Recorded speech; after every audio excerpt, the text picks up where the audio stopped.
Hello అందరికీ ఈరోజు ఒక చిన్న పని మీద నేను అమ్మ మార్కెట్కి బయలుదేరాము. చూస్తున్నారు కదా, ఫుల్ ట్రాఫిక్ ఉంది. ట్రాఫిక్ కానిస్టేబుల్ అంకుల్ ఇప్పుడే ఫ్రెష్గా ఒక కార్ని ఫోటో కొట్టారు. వాళ్ళు ఏదో పని మీద కార్ పార్క్ చేసి వెళ్ళారు. ఈ లోపల అంకుల్ డ్యూటీ అంకుల్ చేసేసారు. మార్కెట్లోకి ఇలా రాగానే అలా కాటన్ బజార్ కనిపించింది. సో లోపలికి వెళ్ళి ఏమున్నాయో చూసేద్దాం. లోపలికి వచ్చేసాం. చిన్నపిల్లల బట్టలైతే చాలా ఉన్నాయి. ట్రెడిషనల్ వేరు, వెస్టర్న్ వేరు, నైట్ వేరు అలా చాలానే ఉన్నాయి. చిన్నపిల్లలకే కాదు పెద్దవాళ్ళకి కూడా ఉన్నాయి. లొకేషన్ వచ్చేసి రాజా బటన్ షాప్ పక్కన ఉన్న పిక్చర్ ప్యాలెస్. పిక్చర్ ప్యాలెస్ అంటున్నా, షాపింగ్ బజార్ చూపిస్తున్నా అనుకుంటున్నారా? ప్రజెంట్ అయితే థియేటర్ క్లోజ్ ఉంది. సో ఇలా వాడేస్తున్నారన్నమాట. చూస్తున్నారు కదా, పిల్లలకి చాలా ఆప్షన్స్ ఉన్నాయి. అలాగే చెప్పులు కూడా ఉన్నాయి. బట్టలే కాదు, హ్యాండ్ బ్యాగ్స్, లంచ్ బ్యాగ్స్ కూడా ఉన్నాయి. ఇవి శారీ పెట్టికోట్స్, పక్కనే లుంగీలు కూడా ఉన్నాయి. ఇంకా ఇవేమో విండో కర్టెన్స్, ఆ పక్కనే స్కార్ఫ్స్, చున్నీలు ఉన్నాయి. పైన టవల్స్ ఉన్నాయి. నేను క్లిప్ తీయలేదు కానీ ఎంట్రన్స్లో బొమ్మలు కూడా చాలానే ఉన్నాయి. ఇవి డోర్ మ్యాట్స్, అవేమో అంబ్రెల్లాస్. ఇవి ఇక్కడి rules and regulations. Cotton bazaar చూడడం అయిపోయింది. ఆషాఢ మాసం స్టార్ట్ అయ్యి అప్పుడే సగం అయిపోయింది కూడా.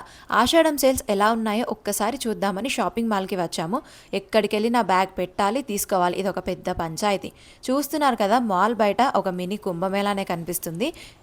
ఇవి భలే ఉన్నాయి చూడడానికి, అందుకే మీకు చూపిస్తున్నాను. అమ్మవారి లాకెట్ అయితే చాలా బాగుంది.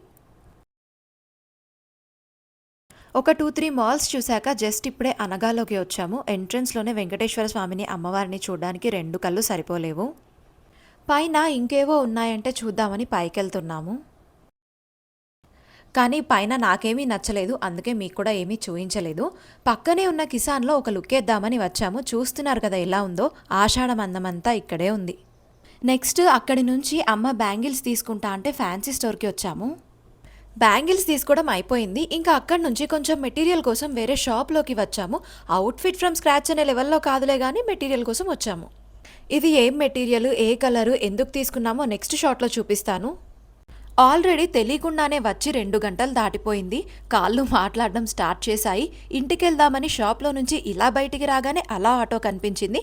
సో లేట్ చేయకుండా ఇంటికి స్టార్ట్ అయిపోయాము. ఆటో ఎక్కాక ఆటో తాతతో ముచ్చట్లు పెడుతుంటే నాకు తెలియని ఒక కొత్త విషయం తెలుసుకున్నాను. అదేంటంటే, ఇది ఎలక్ట్రిక్ ఆటో కదా, ఇది జస్ట్ 3 అవర్స్ ఛార్జ్ చేస్తే 150 కిలోమీటర్స్ వస్తుందంట. ఈ ఆటోని తాత ఈఎంఐలో కొన్నారట. నార్మల్ ఆటో కంటే కూడా ఎలక్ట్రిక్ ఆటోనే బెస్ట్, అంటే వర్త్ అనే లెవెల్లో చెప్పారు ఆటో తాత. మళ్ళీ నెక్స్ట్ వీడియోలో కలుద్దాం. సబ్స్క్రైబ్ చేయడం మర్చిపోవద్దు. ఇక్కడ దాకా చూసినందుకు థ్యాంక్ యూ.